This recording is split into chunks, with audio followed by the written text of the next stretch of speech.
हाँ जी, ये है चैप्टर बहुपद क्लास 9th का एनसीईआरटी बुक है और प्रश्नावली है 2.3। अच्छा, 2.3 का ये क्वेश्चन नंबर 2 हमें दिया हुआ है। देखिए इसमें क्या पूछा है। गुणनखंड प्रमेय को लागू करके बताइए कि निम्नलिखित स्थितियों में gx जो है, gx एक बहुपद दे रखा है और px एक बहुपद दे रखा है का गुणनखंड है या नहीं। gx को इस px का गुणनखंड हमें सिद्ध करना है कि ये है या नहीं।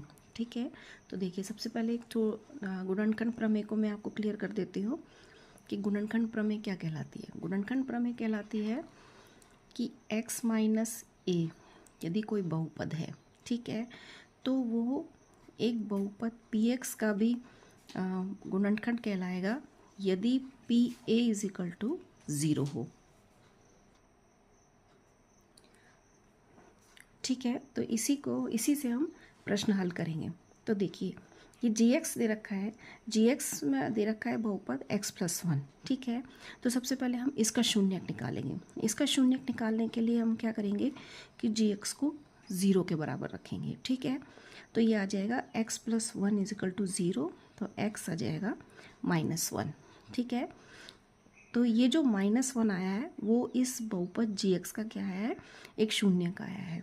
अब देखिए यदि ये बहुपद इस बहुपद का एक गुणनखंड होगा तो इसका जो शून्यक निकलेगा वो इसका भी शून्यक होना चाहिए। ठीक है, आया समझ में।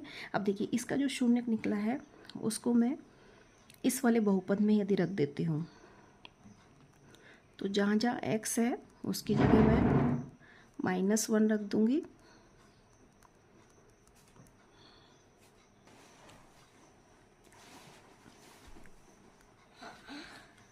हाँ जी, देखिए इसका -1 को 3 बार मल्टीप्लाई करेंगे तो ये आएगा -1 और -1 को 2 से मल्टीप्लाई करेंगे तो आएगा -2। -1 को 2 बार मल्टीप्लाई करेंगे तो +1 आएगा।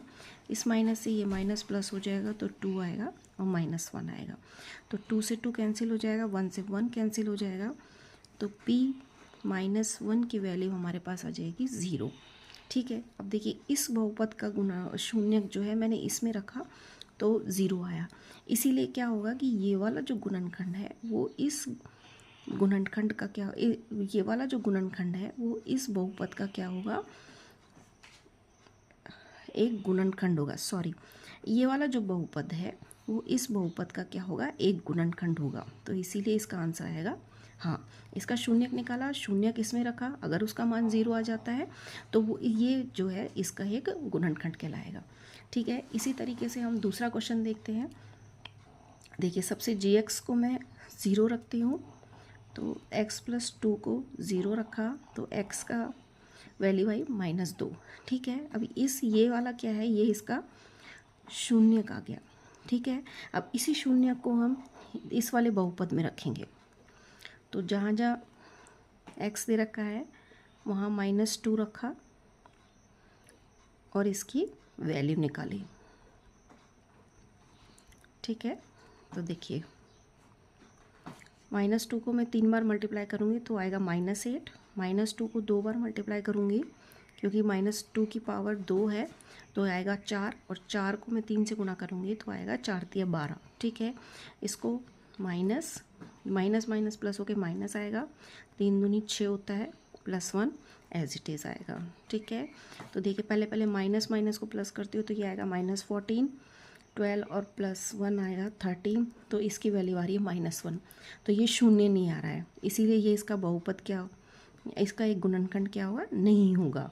ठीक है, क्योंकि इसका शून्यक और इसका शून्यक सेम आना चाहिए। जब हम इसका शून्यक निकाल के इसमें रखेंगे और 0 नहीं आता है तो ये इसका गुणनखंड नहीं कहलाएगा। ठीक है, तो इसका आंसर होगा नहीं। इसी तरीके से हम तीसरा करेंगे। देखिए सबसे पहले gx को मैं 0 रखती हूँ तो x-3 को 0, तो x की वैल्यू हमारे पास आ गई 3, तो ये इसका क्या आ गया, एक शून्यक आ गया। अब इस शून्यक को मैं इस वाले बहुपद में रखूँगी।